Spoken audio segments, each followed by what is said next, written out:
Technology को बेचनी होगी। एमसीएक्स, एसएक्स, डीएसई, वीएसई और एनएसईएल में हिस्सेदारी फिट एंड प्रॉपर नहीं पाए जाने पर सेबी ने दिया आदेश। लाल कृष्ण आडवाणी गांधीनगर से ही लड़ेंगे चुनाव। बीजेपी की छठी लिस्ट में नहीं बदला संसदीय क्षेत्र। मोदी वडोदरा से भी होंगे चुनाव मैदान में। मोदी को चुनौती देने वाराणसी की चुनावी रणभूमि में उतर सकते हैं दिग्विजय सिंह। सूत्रों के मुताबिक कांग्रेस में विचार जारी।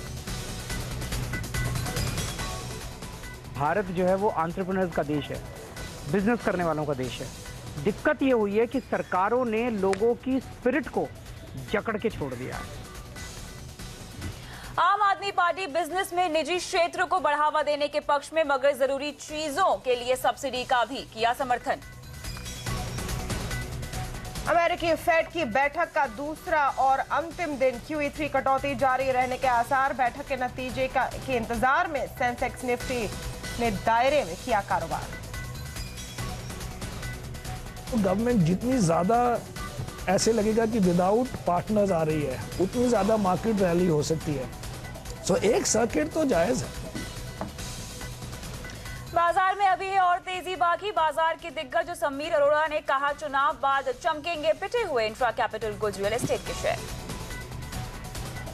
इन्फोसिस के बाद अब टीसीएस ने दिया झटका। शेयर 4% तक गिरा। चौथी तिमाही में मार्जिन ग्रोथ कमजोर रहने की आशंका। आज से रिटेल निवेशकों के लिए खुला PSU ETF। 21 मार्च तक NFO में पैसा लगाने का मौका। बाजार के जानकारों ने दी निवेश की सलाह। 8 अप्रैल के बाद 1 लाख ATM पर वायरस अटैक का खतरा। माइक्रोसॉफ्ट बंद करेगा विंडोज XP सॉफ्टवेयर के लिए सपोर्ट।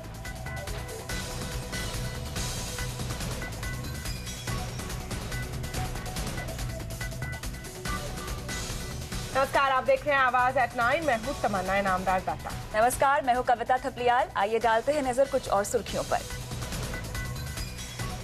दल बदल का सिलसिला जारी। जगदम्बिका पाल को बीजेपी में शामिल होते ही डुमराज से मिला टिकट। कॉमेडियन राजू श्रीवास्तव भी बीजेपी में शामिल।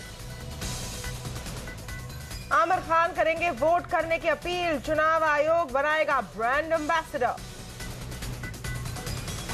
निसान ने डेटसन गो से उठाया पर्दा। कीमत 3.25 लाख से शुरू। ABS और एयरबैग्स जैसी जरूरी फीचर्स न होने से निराशा। और कार्बन ने लॉन्च किए किट कैट ऑपरेटिंग सिस्टम वाले 3 स्मार्टफोन। कीमत 15,000 से लेकर 18,000 रुपए तक। और स्मार्टफोन के बाद अब है स्मार्ट वॉच का जमाना। सोनी और सैमसंग के बाद अब मोटरोला और LG भी स्मार्ट वॉच लाने की तैयारी में।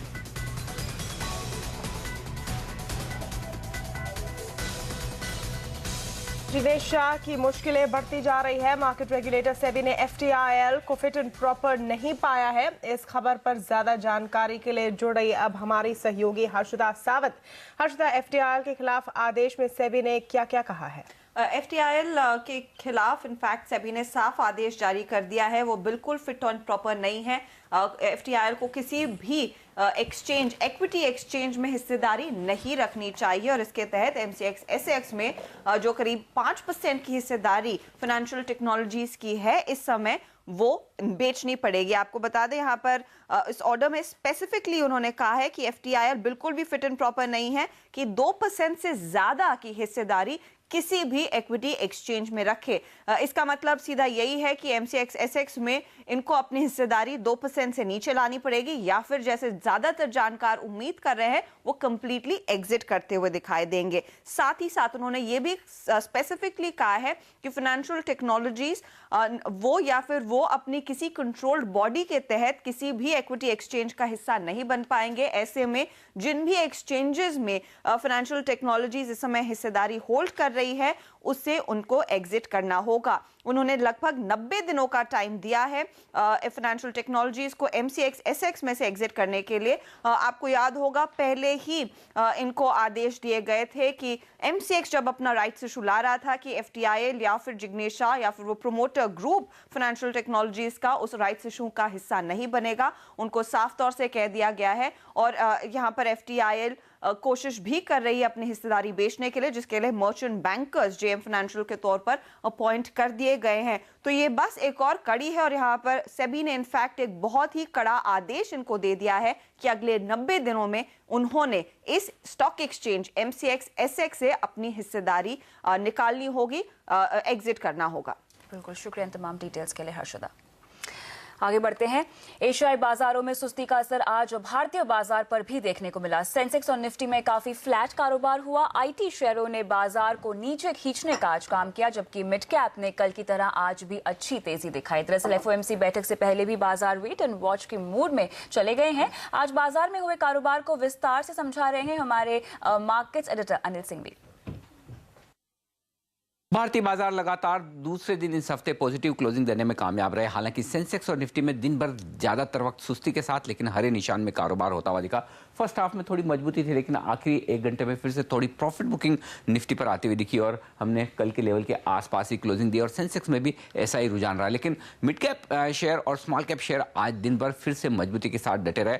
आखिरी आधा घंटे में थोड़ी प्रॉफिट बुकिंग वहां पर भी आई और एक फ्लैट क्लोजिंग होती हुई दिखी और यही वजह थी कि बढ़ने और गिरने वाले शेयरों की तादाद लगभग बराबर थी। हालांकि बढ़ने वाले शेयर थोड़े ज्यादा जरूर थे। वॉल्यूम्स आज कम होते हुए दिखे, चूंकि रेंज काफी छोटी थी आज की ट्रेड की, 2,20,000 करोड़ के आसपास। तो ओवरऑल एक ट्रेडिंग सेशन पॉजिटिव और वजह यह कि आज पूरे दुनिया भर के बाजारों की नजर आज रात फेड की 2 दिनों की बैठक जो आज खत्म होने वाली है, आगे के लिए क्या डायरेक्शन मिलता है उस पर नजर है। और उससे पहले यहाँ पर आईटी शेयरों में आज दबाव देखने को मिला और इसे लीड किया TCS ने। कल देर शाम एनालिस्ट मीट जो TCS ने की थी उसमें अगली तिमाही के लिए गाइडेंस में थोड़ा सा रुझान नेगेटिव आता हुआ दिखा है डोमेस्टिक मार्केट से और साथ ही मार्जिन में थोड़ी सी कमी आने की आशंका के चलते TCS तो गिराई। इन्फोसिस और बाकी आईटी शेयरों में भी आज कमजोरी का रुझान दिखा। लेकिन ऑयल एंड गैस स्पेस से सरकारी कंपनियों पर जो दबाव दिखा उससे भी निफ्टी काफी कमजोर होता हुआ नजर आया। आप देखिए ONGC जैसे शेयर में 3.5% की तेज गिरावट आज के सेशन में नजर आई और गेल भी कमजोरी के साथ बंद हुआ। लेकिन मेटल्स डिस्टिंक्टिवली मजबूत थे, आज काफी जबरदस्त तेजी के साथ बंद हुए। टिस्को, हिंडाल्को, सेसा में काफी जबरदस्त खरीदारी होती हुई दिखी और बैंकिंग शेयरों में चुनिंदा खरीदारी होती दिखी। एक्सिस PNB मजबूती के साथ बंद हुए। वहीं खबरें ये थी कि SBI अपने 5,000 करोड़ के NPA बेचेगा। उसके बाद इनके ग्रुप बैंक्स जो है state bank of Travancore, state bank of Mysore, ये सारे बैंक्स काफ़ी मजबूती के साथ आज बंद होते हुए दिखे। सीमेंट शेयरों में फिर से खरीदारी लौटती दिखी। ACC अंबुजा ने अच्छे गेंस आज के सेशन में दर्ज किए। वहीं FMCG शेयरों में भी थोड़ा रुझान खरीदारी का दिखा। ITC लीवर पॉजिटिव बंद होने में कामयाब रहे। लेकिन इनके अलावा निफ्टी पर जो काफ़ी पॉजिटिव रुझान दिखा वो HDFC, ल्यूपिन, एशियन पेंट्स जैसे शेयरों से आता हुआ दिखा। कमजोरी का रुझान कोल इंडिया में था। आज अच्छी खासी करेक्शन यहाँ पर दिखी। महिंद्रा एंड महिंद्रा ने भी कल एनालिस्ट कॉल की थी और यहाँ पर ट्रैक्टर बिजनेस के आउटलुक को लेकर थोड़ा सा संदेह दिखा और उसके बाद स्टॉक में कल के बाद आज फिर से मार पड़ती हुई दिखी 3% की। और टाटा पावर में आज एक्स राइट होने के बाद 2% का नुकसान नजर आया। पोलारिस ये एक और स्टॉक है जो आज खबरों के दम पर सुर्खियों में रहा। कल देर शाम कंपनी की बोर्ड बैठक में प्रोडक्ट और सर्विसेज कारोबार का डीमर्जर करने की जो घोषणा हुई वो बाजार को पसंद आई है। बाजार शायद अब भटके ये लगा रहा है कि ये बड़ा एक पॉजिटिव ट्रिगर हो सकता है। 20% का ऊपरी सर्किट आज दोपहर में लगता हुआ नजर आया स्टॉक और फिर पूरे दिन पर वहीं पर ट्रेड करता हुआ दिखा। तो 2 दिन पॉजिटिव क्लोज और अब नजर है फेड की मीटिंग के आउटकम पर जो कल के लिए बाजार का डायरेक्शन तय करते हुए दिखेंगे। बाजार रोज नई रिकॉर्ड ऊंचाई छू रहा है और हिलियस कैपिटल के समीर अरोड़ा का मानना है कि बाजार में अभी और जान बाकी है। अभी तक तो कोई तेजी हमें नजर नहीं आई है। अगर आप देखें लास्ट ईयर रुपी टर्म्स में मार्केट 6-7% ऊपर थी और डॉलर टर्म्स में डाउन थी 5%। और इस साल 2-2.5 महीने में इंडियन मार्केट 3-4% ऊपर है। तो अगर अब इंडियन इन्वेस्टर्स और हम सबका स्टैंडर्ड इतना लो हो गया है कि हम 3-4% की रैली को कहने की बुलिश मार्केट शुरू हो गई है या बहुत ही आउट ऑफ कंट्रोल हो गई है, तो मेरे ख्याल से अभी शुरू भी नहीं हुई है। लेकिन अब मुझे लगता है कि ये cycle of India under performing खत्म हो रही है फॉर मेनी रीजंस। पहले राउंड में इलेक्शंस के बाद रैली तो इन्हीं शेयर्स में होगी जो बहुत पिटे हुए हैं, जो हम मोस्टली लास्ट 2-3 साल से शॉर्ट करते आए हैं in infra, in capital goods, in real estate, और हमने से काफ़ी हमने अब कवर कर लिए हैं। लेकिन फिर भी कई के अगेंस्ट हमारी ज़्यादा ही सख्त नेगेटिव फीलिंग है। हम तो खाली प्राइवेट सेक्टर बैंक ही खरीदते हैं और वो हमने बेचे नहीं थे लास्ट ईयर भी और even beginning of this year, वो अभी भी हमारे पास हैं। हमने एक ICICI बैंक नया खरीदा है काफ़ी, बट बाकी वही सेम ओल्ड स्टॉक्स हैं। बट हमारे पास NBFCs बहुत हैं। मिड कैप्स हमने 4-5 नए लिए हैं और शॉर्ट्स कवर कर लिए हैं। वहीं समीर अरोड़ा का ये भी मानना है कि अगर बाजार के मुताबिक सरकार बनी तो बाजार में मौजूदा स्तर से बड़ी तेजी मुमकिन है। हम चाहते हैं कि एक गवर्नमेंट आए जो one of the 2 national parties हो। मैं ये ओपनली कह सकता हूँ कि हमें थर्ड फ्रंट नहीं चाहिए। नई गवर्नमेंट के आने से वो ट्रिगर मिलेगा, और अगर वो गवर्नमेंट जितनी ज़्यादा ऐसे लगेगा कि विदाउट पार्टनर्स आ रही है, उतनी ज़्यादा मार्केट रैली हो सकती है। सो एक सर्किट तो जायज़ है। आज टीसीएस में करीब 4% तक की भारी गिरावट देखने को मिली। दरअसल इन्फोसिस के बाद देश की सबसे बड़ी आईटी कंपनी टीसीएस को भी अब अपनी ग्रोथ पर दबाव रहने का डर सता रहा है।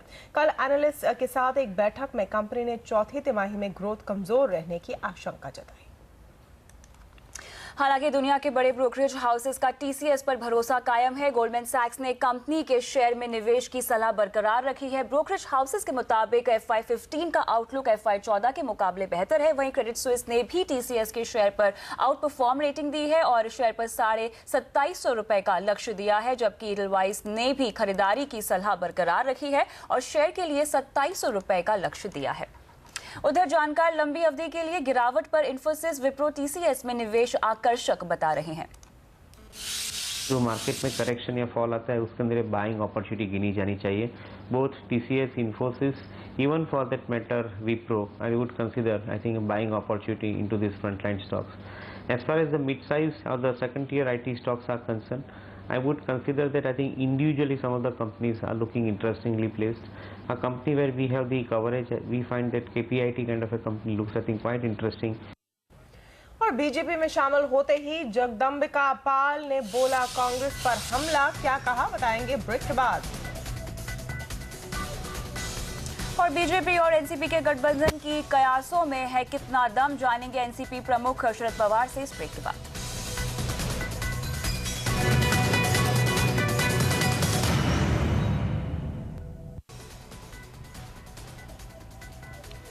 अब देश भर से कुछ बड़ी राजनीतिक खबरों पर डालते हैं एक नजर।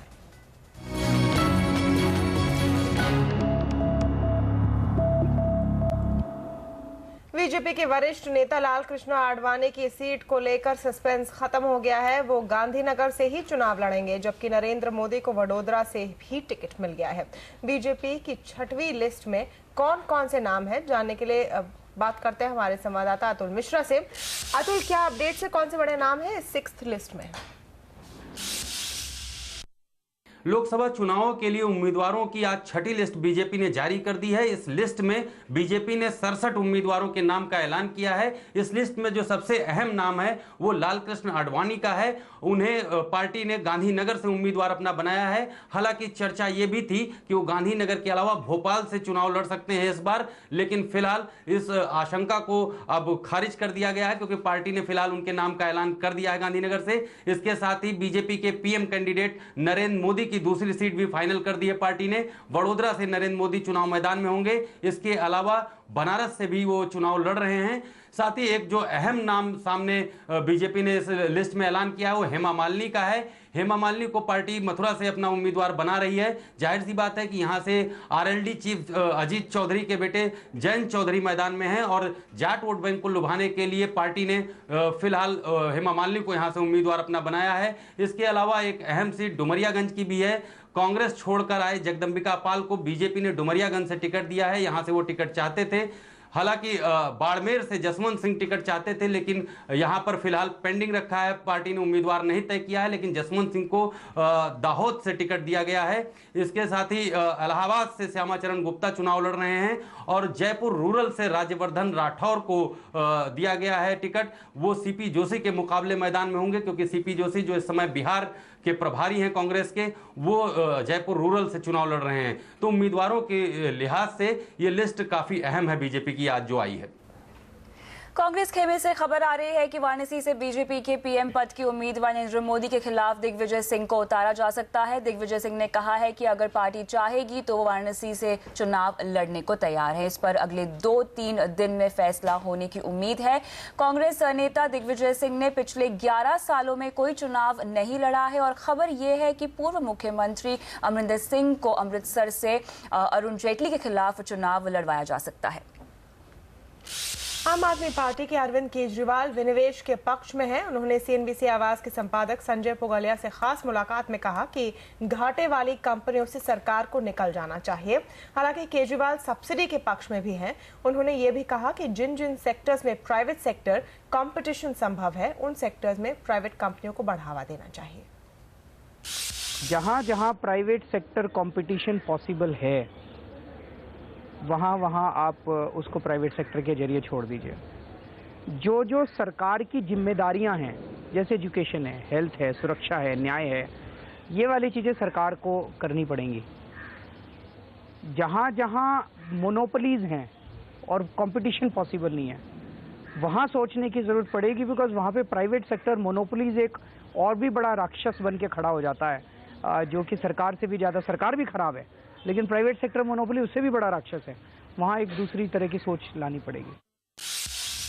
दो चीज़ें हैं। पहली चीज़ तो ये कि आज तक इस देश के अंदर जब जब डिसइन्वेस्टमेंट की बात हुई तो वो इससे शुरू हुई कि जो लॉस मेकिंग है उसको डिसइन्वेस्ट करो, और जब एक्चुअली डिसइन्वेस्ट करने की बात आई तो जो नवरत्ना थे और जो सबसे प्रॉफिट वाले थे उनको डिसइन्वेस्ट किया गया। दूसरी चीज़ ये हुई कि जब उनको डिसइन्वेस्ट किया गया तो उसको डिसइन्वेस्ट करने के पूरे प्रोसेस के अंदर इतना घपला हुआ कि पूरा प्रोसेस ही वो हो गया। सब्सिडी तो होंगी और पूरी दुनिया में हर देश में सब्सिडी है। एक भी देश ऐसा नहीं है जहाँ पे सब्सिडी नहीं है। कोई भी सरकार, उसका पहला काम होता है, जिन लोगों को एक बड़ी अच्छी कहावत है, there should be more in law for those who have less in life. जिनको भगवान ने ज़िंदगी में कम दिया है उनको कानून और सरकार को ज़्यादा देने की ड्यूटी बनती है। तो ये कि वो किस चीज़ की ज़रूरत है, अब किस चीज़ की ज़रूरत है ये आप दिल्ली में बैठ के तय नहीं कर सकते। ठीक बात। अलग अलग गांव में अलग अलग ज़रूरत है। इस गांव में पानी की ज़रूरत है, उस गांव में रोड की ज़रूरत है, इस गांव में इसकी ज़रूरत है, इस गांव में इसकी ज़रूरत है। पर यहाँ पे दिल्ली में बैठ के वो तय कर देते हैं पूरे देश के अंदर ये सब्सिडी होगी, पूरे देश के अंदर ये। हमारा ये कहना है ये पावर आप गाँव को दे दीजिए। गाँव के लोग बैठ के तय करेंगे कि हमारे यहाँ किस चीज़ की कमी है, वो चीज़ कर लेंगे। राहुल और मोदी से देश को बचाना होगा, ऐसा मानना है अरविंद केजरीवाल का। सीएनबीसी आवाज के साथ खास मुलाकात में उन्होंने कहा कि देश चंद बड़े लोगों के कदमों में आ चुका है और देश को बचाने के लिए कांग्रेस बीजेपी से निजात पाना जरूरी हो गया है। पिछले 10 साल के अंदर यूपीए सरकार ने, गांधी परिवार ने, मनमोहन सिंह जी ने उठा के इस देश को कुछ चंद बड़े बड़े लोगों के कदमों में रख दिया। नरेंद्र मोदी जी के जो अब तथ्य सामने आ रहे हैं, वो ये लग रहा है कि वो नरेंद्र मोदी जी इसको और जो बचा खुचा है वो भी इनके कदमों में रख देंगे। इसीलिए इन दोनों लोगों से, इन दोनों पार्टियों से इस देश को बचाना बहुत ज़रूरी है। 2002 में हुए गुजरात दंगों के लिए मुख्यमंत्री नरेंद्र मोदी को भले ही कोर्ट ने क्लीन चिट दे दी है, लेकिन नरेंद्र मोदी को इसकी नैतिक जिम्मेदारी लेनी चाहिए। ये कहना है एनसीपी अध्यक्ष और कृषि मंत्री शरद पवार का। पवार ने हमारे सहयोगी चैनल CNN IBN के editor in chief Rajdeep Sardesai से खास बातचीत में लोकसभा चुनाव के लिए बीजेपी के साथ किसी तरह के गठबंधन की संभावनाओं से इनकार किया है। बार बार ये अफवाहें उठती है कि शरद पवार नरेंद्र मोदी के साथ या एनडीए के साथ चुनाव के बाद कोई डील करेंगे। किस तरह से आप देखते हैं जब ये बातें उठती है? अभी मुझे थकावट आई ये सवाल पूछने वालों को आती नहीं, मगर मुझे आती है कि जिस सवाल के बारे में मैंने 50 बार कहा होगा, पिछले 10 साल से यही सवाल उठाते हैं। I think it's unfair. Sir मैं बताता हूँ ये क्यों उठ रहा है। ये उठता है क्योंकि आपने कमेंट की थी जब नरेंद्र मोदी को कोर्ट ने एक तरह से 2002 में उनका नाम नहीं लगाया था एसआईटी में, तब आपने कहा था कि नरेंद्र मोदी को अब क्लीन चिट बन गई है, 2002 दंगों का मामला अब लोगों के नहीं उठाना चाहिए। इसके बाद लोगों को लगा क्या शरद पवार नरेंद्र मोदी के करीब आ रहे हैं। सिंपल बात है, जुडिशरी ने कुछ कहा जी तो कहा गलत कहा, ऐसे करना चाहिए। Is it fair to disrespect judiciary?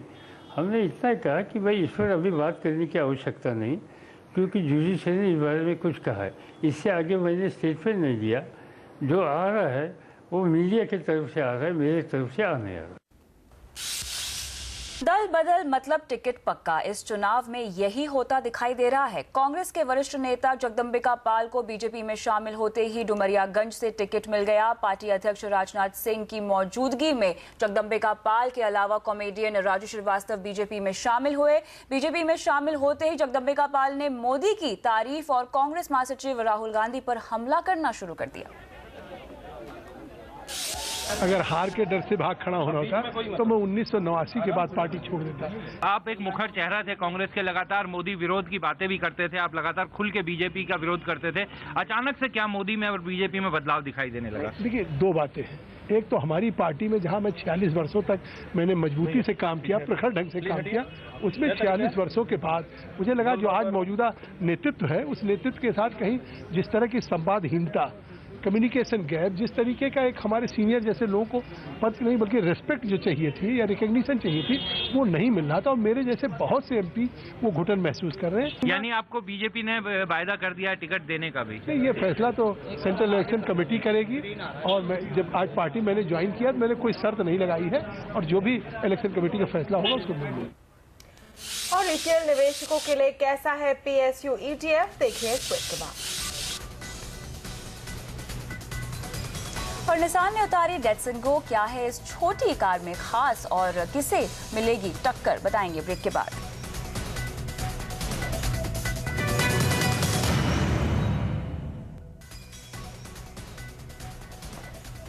PSU ETF को एंकर इन्वेस्टर्स की ओर से जोरदार रिस्पांस मिला है। पहले ही दिन एंकर इन्वेस्टर्स ने इसमें 850 करोड़ रुपए लगाए हैं और आज से ये रिटेल निवेशकों के लिए भी खुल गया है। PSU ETF के NFO में पैसा लगाने के लिए 21 मार्च तक का वक्त है और इसमें कम से कम 5,000 रुपए का निवेश करना होगा। जो रिटेल निवेशक NFO में 1 साल तक बने रहेंगे उन्हें हर 15 यूनिट पर 1 यूनिट का लॉयल्टी बोनस भी मिलेगा। इस PSU ETF में ONGC, गेल, कोल इंडिया, ऑयल इंडिया और इंडियन ऑयल जैसी 10 दिग्गज सरकारी कंपनियां शामिल हैं। यानी इसके जरिए आपको एक साथ 10 सरकारी कंपनियों में निवेश का मौका मिलेगा। जानकारों के मुताबिक रिटेल निवेशकों को ETF में पैसा लगाना चाहिए। रिटेल इन्वेस्टर्स को टाइम कमिटमेंट नहीं होती और जो कमिट नहीं कर पाता in terms of research stocks के लिए, आई थिंक एक बहुत बेहतरीन मौका है। कहीं ना कहीं आई थिंक एक एक्सपोजर मिल रहा है उनको, PSU स्टॉक्स में एक डिस्काउंट पे मिल रहा है। बहुत ही इंकरेजिंग रिस्पांस है, तो आई थिंक हम तो काफ़ी एक्साइटेड हैं इस प्रोडक्ट के साथ। एक बहुत ही अच्छा प्रोडक्ट बना है, तो हमारी अभी आशा है कि काफ़ी जो इंडिविजुअल निवेशक हैं और जो काफ़ी रिटेल इन्वेस्टर्स हैं वो भी अभी इसको ज्वाइन करेंगे इस प्रोडक्ट के अंदर। अभी 3 दिन का टाइम है, 21 मार्च तक। तो और जिस तरीके से हमारे पास कस्टमर्स की इंक्वायरी आ रही हैं और उनके क्वेश्चन आ रहे हैं, हमारी तो आशा है कि इसका अच्छा रिस्पॉन्स आएगा रिटेल से भी। मारुति और ह्युंदाई जैसी बड़ी कार कंपनियों के मुकाबले जापानी कार कंपनी निसान ने डेटसन ब्रांड को भारत में पेश किया है। 80 साल पुराने इस ब्रांड के तहत निसान ने छोटे कार गो लॉन्च की है। कीमत और क्षमता के मामले में डेटसन गो मिनी सेगमेंट की दूसरी कारों पर भारी पड़ सकती है।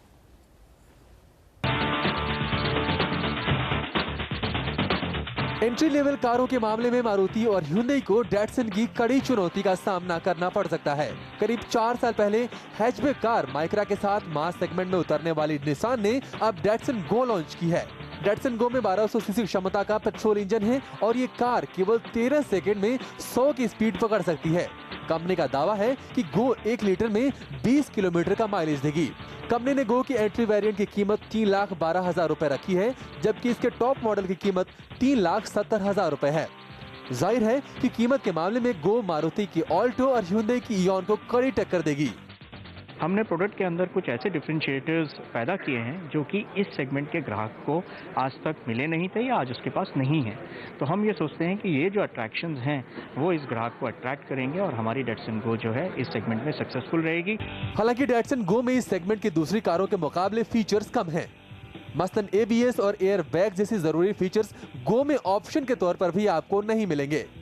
लेकिन कंपनी को कार के ताकतवर इंजन और किफायती कीमत के जरिए कामयाबी का पूरा भरोसा है। डेटसन को पहली बार करीब 80 साल पहले लॉन्च किया गया था। अब तक इस ब्रांड की 2 करोड़ कारें दुनिया भर में बिक चुकी हैं। करीब 30 साल बाद कंपनी ने दोबारा भारत से इसकी शुरुआत की है। निसान इस ब्रांड को भारत के अलावा इंडोनेशिया, रूस और दक्षिण अफ्रीका में बेचेगी। कंपनी का कहना है कि अगले साल तक डेटसन ब्रांड के तहत गो प्लस और 2016 तक तीसरा ब्रांड भी भारत में लॉन्च करेगी। निसान का कहना है कि 2016-17 तक कंपनी की भारत में कुल बिक्री का आधा हिस्सा डटसन का होगा। और 8 अप्रैल के बाद क्यों है 1 लाख एटीएम पर वायरस अटैक का खतरा, बताएंगे ब्रेक के बाद। और सलमान खुर्शीद ने नरेंद्र मोदी पर एक बार फिर हमला किया, क्या कहा, बताएंगे ब्रेक के बाद।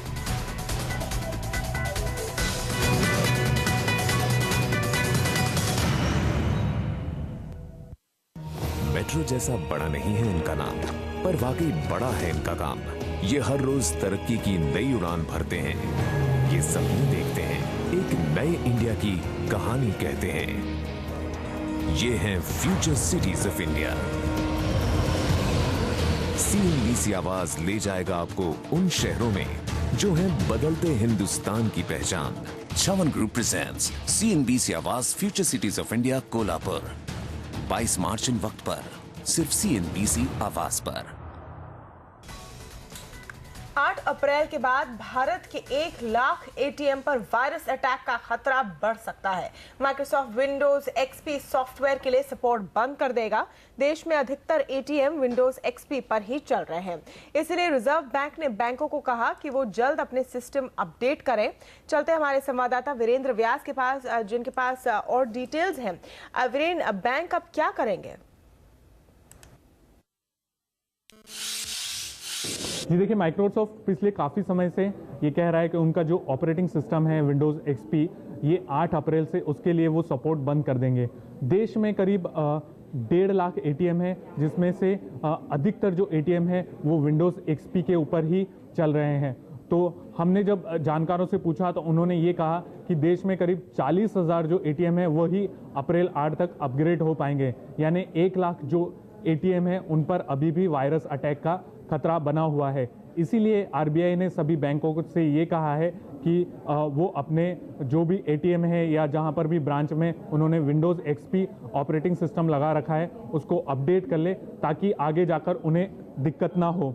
अगर एटीएम में ये अपडेट नहीं होंगे तो माइक्रोसॉफ्ट का ऐसा कहना है कि वहाँ पर ग्राहकों का जो डेटा है वो चोरी हो सकता है, बैंकों के लिए दिक्कत बढ़ सकती है। इसीलिए RBI ने बैंकों के लिए ये एडवाइजरी जारी की है कि वो विंडोज़ XP को तुरंत अपडेट कर लें। जी बिल्कुल, शुक्रिया तमाम डिटेल्स के लिए वीरेंद्र। आगे बढ़ते हैं। केंद्रीय मंत्री सलमान खुर्शीद ने बीजेपी के PM उम्मीदवार नरेंद्र मोदी पर एक बार फिर हमला किया है। उन्होंने बीजेपी के इस दावे को बचकाना करार दिया है जिसमें मोदी को कोर्ट से क्लीन चिट मिलने की बात कही गई है। किस कोर्ट ने कोई क्लीन चिट दी है मैं नहीं जानता। समन्स उनको एक कोर्ट ने, मैजिस्ट्रेट के कोर्ट ने समन्स उनको भेजने से इनकार किया, ये ठीक है। इसी को वो लेकर इतनी बड़ी बात कर रहे हैं। किसी बच्चे को नर्सरी में सही अंक मिल गए तो वो अपने आप को डॉक्टर समझ रहा है और PhD लिए फिर रहा है, ऐसे कैसे हो सकता है? अभी तो बहुत आगे किस्सा चलेगा, अभी तो पिक्चर बाकी है। उधर बीजेपी ने क्लीन चिट को लेकर टिप्पणी करने पर कांग्रेस और खुर्शीद को आड़े हाथ हो लिया है। They want to rake up only 2002. This is what Rahul Gandhi is doing. This is what echoed by Salman Khurshid and other Congress leaders to keep alive the debate on 2002. Though they have defeated in their earlier attempts, they want to continue that debate, but that debate won't give any result now because Muslims and all sections of society have moved ahead in Gujarat. Lok Sabha चुनाव के पहले अहम राजनीतिक मुद्दों पर आम जनता की राय जानने के लिए हमने की है एक खास पहल, ओपन माइक। क्या वाराणसी में मोदी का जादू चलेगा? इस मसले पर क्या सोचता है इंडिया? आइए देखते हैं क्या कहा है लोगों ने।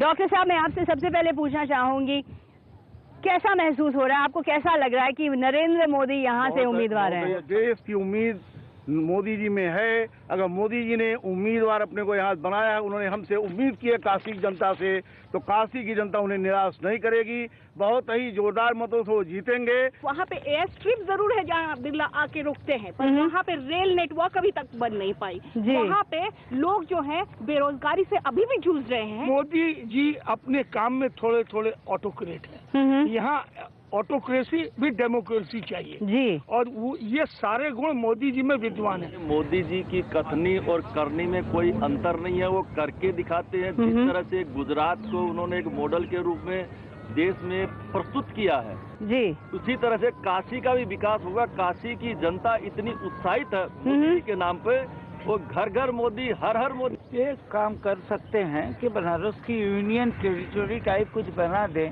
उत्तर प्रदेश से अलग कर लें ताकि वो कुछ कर पाए।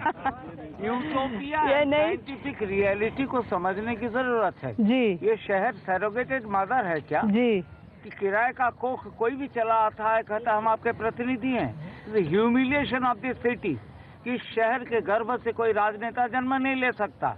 मैं सच्चाई का फैन हूँ, ईमानदार आदमी है। जो भी डाटा उनके पास आया वो प्रूव्ड हुआ। सरकार उनके पीछे पड़ी रही, ये जांच वो जांच सब में सरकार पीछे हटती गई। पूरी गवर्नमेंट उनके प्रति बाध्य है। और काशी में पढ़े लिखे लोग हैं, समझदार हैं, वो समझते हैं क्या करना है। गली मोहल्ला बहुत छोटा इशू है, कि सड़क खराब है, धूल उड़ता है, लाइट, वो तो बहुत छोटा इशू। जब देश रहेगा सब कुछ ठीक हो जाएगा। जिस केसरिया हिंदुत्व के साथ वो खड़े हैं, वो क्या पूरे हिंदुस्तान को एकजुट रख सकता है? क्या उनके समय में इस प्रकार की संभावनाएं नहीं हो सकती हैं कि जैसे कि कोई एक ऑटोक्रेटिक और डेमोक्रेटिक दोनों मिलाकर के चलने वाला व्यक्ति क्या सभी समुदायों को अपने आप में समावेश कर पाएगा? बनारस के लोग इस बात को लेकर बहुत चिंतित हैं कि क्या काशी में गोधरा के विरासत वाला व्यक्ति काशी की गंगा जमुनी संस्कृति के साथ न्याय कर पाएगा? मेरे कई फ्रेंड्स हैं, मुस्लिम्स हैं, सब अलग अलग रिलीजन। क्या वो भी मोदी को वोट देंगे? क्या यहाँ के जो काशी के जो मुसलमान हैं? पर्सनल चीज़ है वो मैं नहीं जानता, बट सबको डेवलपमेंट चाहिए। सब चाहते हैं हमको नौकरी मिल जाए, हमारी नौकरी है तो हमारे को थोड़ा प्रमोशन मिल जाए। हर आदमी चाहता है कि अपलिफ्ट हो सके थोड़ा अपने लाइफ में, और जो वो करके देगा वही चाहिए आदमी को। ये सब कोई बहुत बड़े मुद्दे नहीं है, डायलॉग के लिए अच्छे हैं। और चुनावों में क्या होगा मिस्टर परफेक्शनिस्ट का नया रोल, बताएंगे आपको इस ब्रेक के बाद। और ई कॉमर्स कंपनियां जमकर बेच रही हैं पॉलिटिकल मर्चेंडाइज, कौन सी पार्टी है डिमांड में, बताएंगे ब्रेक के बाद।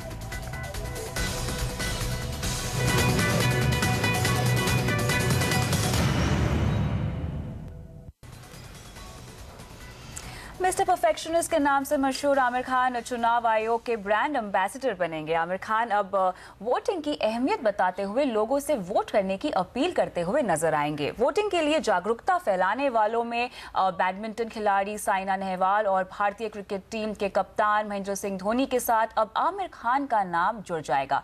आमिर खान इनके अलावा पर्यटन मंत्रालय और महिला और बाल विकास मंत्रालय के ब्रांड एम्बेसडर भी हैं। लोकसभा चुनाव को लेकर हर तरफ माहौल गर्म है। देश में हर कोई इससे जुड़ने और इसे भुनाने में लगा है। ऐसे में ई कॉमर्स कंपनियां भी पीछे नहीं हैं। ये वेबसाइट जोर शोर से पॉलिटिकल मर्चेंडाइज बना और बेच रहे हैं। जो किसी पार्टी का मर्चेंडाइज डिमांड है, आइए देखते हैं। Coffee mugs, phone cover, laptop cover, T shirts और यहाँ तक कि झाड़ू और टोपी, सभी कुछ आप उस पार्टी का खरीद सकते हैं जिसे आप सपोर्ट करते हैं। कुछ समय पहले ऑनलाइन मार्केटप्लेस स्नैपडील ने नमो ब्रांड के फोन निकाले थे, खास मोदी के फॉलोअर्स के लिए। आज इस साइट पर आपको आम आदमी पार्टी की मर्चेंडाइज भी मिल जाएगी।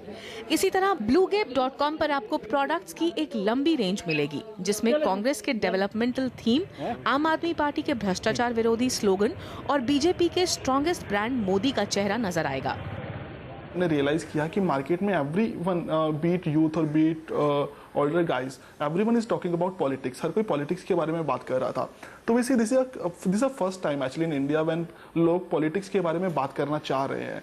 So then we thought of introducing something around politics where we show politics in more Bollywoodized fashion, not like a normal putting up a face of Atal Bihari Vajpayee जी और नरेंद्र मोदी और अरविंद केजरीवाल और राहुल गांधी है। हम लोगों ने उस मर्चेंडाइज को इस तरह से डिजाइन किया कि यूथ भी जाके उसको फ्लॉन्ट कर पाए। पॉलिटिकल मर्चेंडाइज ऑनलाइन मिलने का सिलसिला इसी साल से शुरू हुआ और print view, traders, Snapdeal, eBay जैसे सभी ऑनलाइन प्लेयर्स इस कैटेगरी में सामान बेच रहे हैं। प्रिंट व्यू जैसे प्लेयर्स के पास बड़ी पार्टी से मर्चेंडाइज के खास ऑर्डर्स भी हैं। कुछ का तो दावा है कि लगभग 30% डेली ऑर्डर्स उन्हें इसी कैटेगरी से मिल रहे हैं। सोशल मीडिया का बढ़ता चलन और आज देश में लोकसभा चुनाव का माहौल इसकी खास वजह है। आप अपनी फेसबुक वॉल देख लीजिए, चाहे आप ट्विटर पे देख लीजिए, लोग बहुत समर्थन बहुत खुल के कर रहे हैं।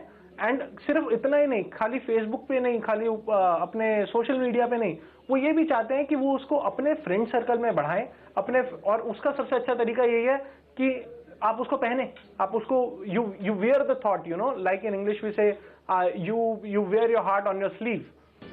ऑनलाइन डिमांड को देखते हुए भाजपा ने पार्टी को डोनेशन दे रहे लोगों के लिए खास लकी ड्रॉ आयोजित किया है, जिसके विजेताओं को मोदी के हस्ताक्षर के साथ ये मर्चेंडाइज मिलेगी।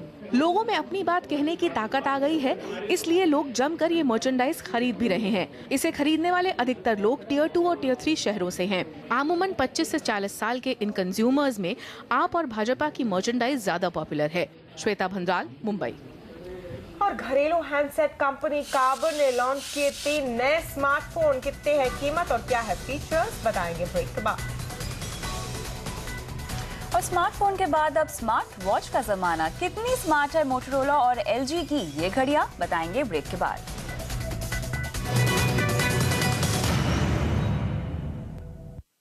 मेट्रो जैसा बड़ा नहीं है इनका नाम, पर वाकई बड़ा है इनका काम। ये हर रोज तरक्की की नई उड़ान भरते हैं, ये सपने देखते हैं, एक नए इंडिया की कहानी कहते हैं। ये हैं फ्यूचर सिटीज ऑफ इंडिया।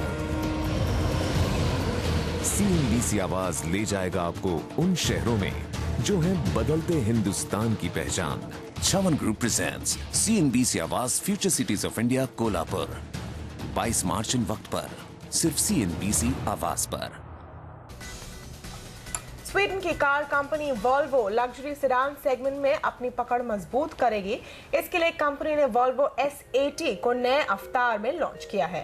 नए S80 की दिल्ली में एक्स शोरूम कीमत करीब 41.5 लाख रुपए है। कंपनी ने इसके बाहरी लुक में तो बदलाव किया ही है, साथ ही एक नया फीचर ऑटो ब्रेक भी दिया है। हालांकि इसके इंजन में कोई बदलाव नहीं किया गया है। वॉल्वो का कहना है कि S80 का नया वेरिएंट सिर्फ 2 डीजल इंजन के साथ मिलेगा। घरेलू मोबाइल हैंडसेट कंपनी कार्बन ने आज 3 नए स्मार्टफोन लॉन्च किए हैं। ये कंपनी टाइटेनियम सीरीज के स्मार्टफोन्स लॉन्च किए हैं। कंपनी ने हेक्सा, ऑक्टेन और ऑक्टेन प्लस में किटकैट ऑपरेटिंग सिस्टम का इस्तेमाल किया गया है और किटकैट ऑपरेटिंग सिस्टम देने वाला कार्बन पहला भारतीय ब्रांड है। इसके अलावा इन फोन में 8 कोर डुअल प्रोसेसर भी हैं।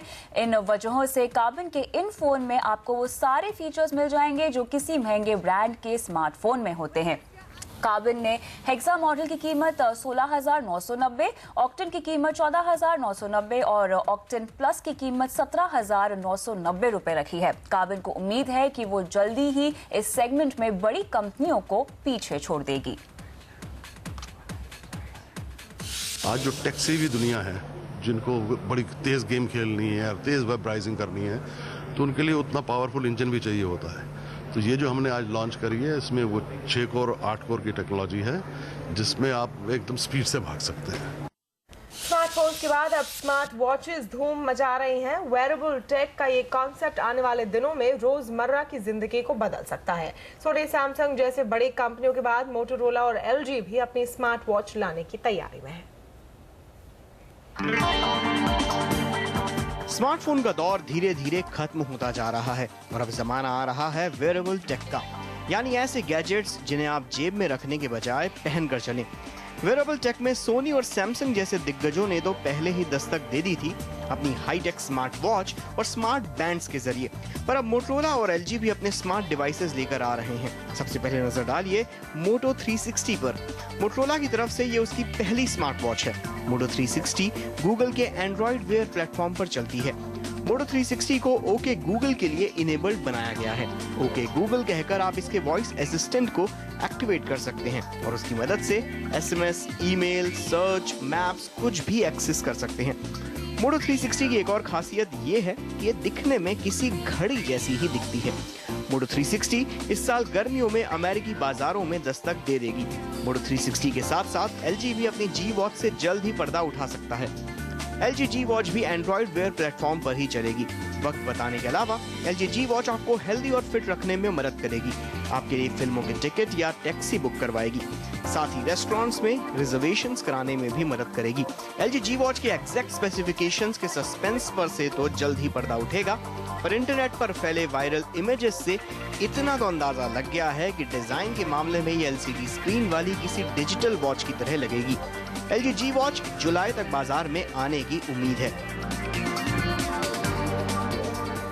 कविता, कॉन्सेप्ट तो इंटरेस्टिंग है, लेकिन मुझे उसका उपयोग अभी तक समझ में नहीं आया। अगर फोन है हाथ में तो इस वॉच का क्या करेंगे? सबसे पहले तो बहुत ही टेकी फील आपको मिलती है, और दूसरा मेरे ख्याल से जो फीचर्स आपको एक मोबाइल फोन में मिलते हैं वो अगर आपको एक रिस्ट वॉच में मिल जाए तो थोड़ा सा स्टेटमेंट बनाने वाली बात भी हो जाती है। यही एक कैच है इन स्मार्ट वॉचेस के। एग्जैक्टली है शायद।